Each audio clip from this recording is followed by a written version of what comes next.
Well, hi everyone, Sid here, back in the car so soon after Sketchfest. This has to be a quick video because I have less than 10 minutes left on my SD card. The improv journals shit that I had to catch up with, I filmed them as secret entries and I forgot to move them to my computer. So the advantage to you is that I am forced to be brief. So let's get right into it. I would like to explain why, to me, it's obvious that Donald Trump will be a two-term president. There are two reasons, one of which is really short. And so let's get to it. This is stat of doom territory. Obviously, statistics, there's a part of art and there's a part of science, but the bottom line is the stat of doom: every single U.S. president has been reelected during war. And the U.S. has basically been at war since the Revolutionary War, except for like maybe 10 years in its total history. So that last part that I said is more under doubt. I'm kind of pulling that out of my ass. However, every U.S. president who could be was reelected during war. That I fact-checked that yesterday, link below. So that on its own is sufficient. However, I would like to go on a little rant as to the second reason, which to me is the most annoying, but it will compound to say that if there was a time where history would be made and a president of the U.S. would be defeated despite the U.S. being at war, it is this. There has been absolutely zero self-examination from the Democratic Party and the lefties in general. And you know what? I'm going to do this now.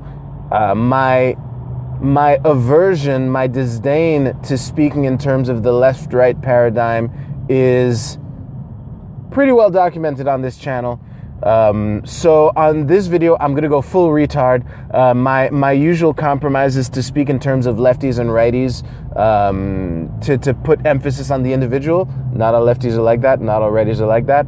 However, let's go full retard and speak in terms of the left and the right. So,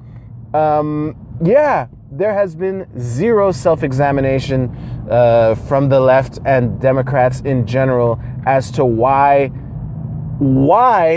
the establishment candidate with a capital E was defeated by a rookie with zero political experience before that campaign, and who that she outspent by multiples. So on that note, it is even more like when you enter a competition and you get defeated like that by someone whom on paper you should be a shoo-in to defeat, to just assume that this has nothing to do with you or things that you did is grounds to make sure that it's going to happen again.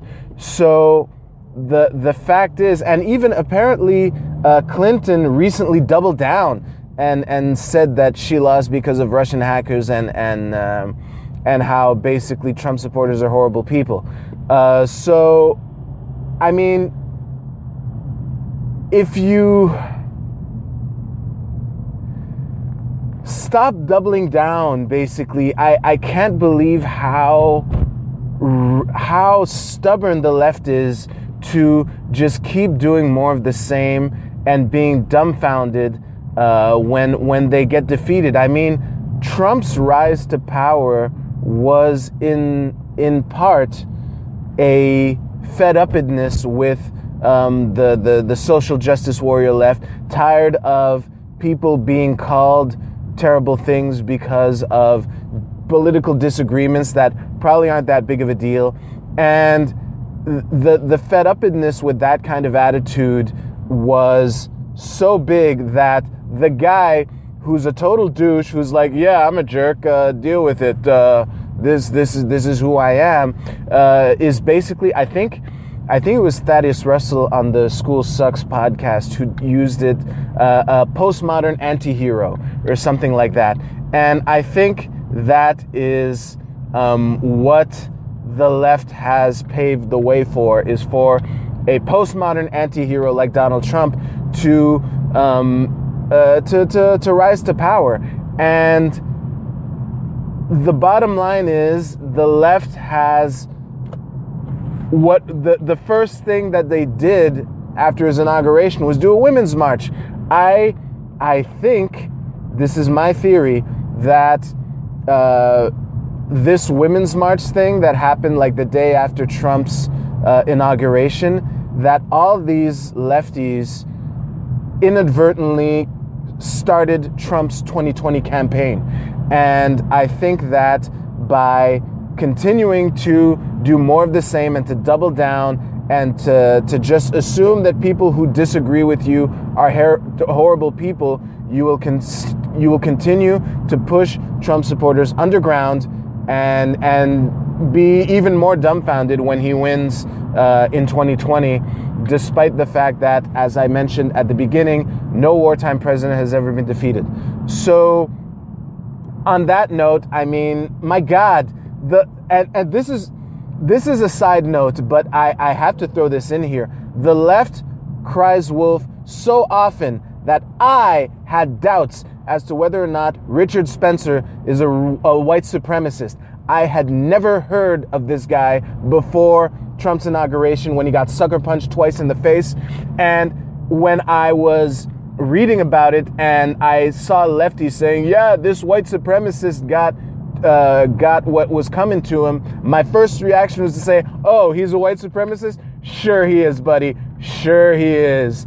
And I had to have that confirmed later on that, turns out he is. So, broken clock twice a day. Stop crying wolf. Do some take a goddamn look in the mirror to see what you had to do for this rookie to crush your establishment leader, who really is so unlikable that she could not campaign her way out of a wet paper bag. She had to cheat to get her way onto the ballot in the first place. Sanders is the guy who should have been running against Trump.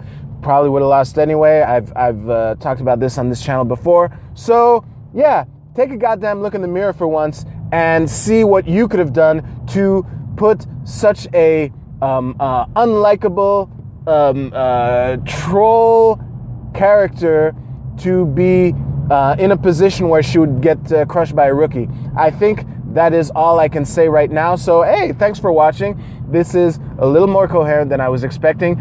Please like and share, leave your comments below. If you haven't yet, please subscribe to my YouTube channel. Make sure to hit the little bell so you get notifications. And yeah, you'll find links to my social media below. I have about 30 seconds left. Thank you so much again for watching. You take care.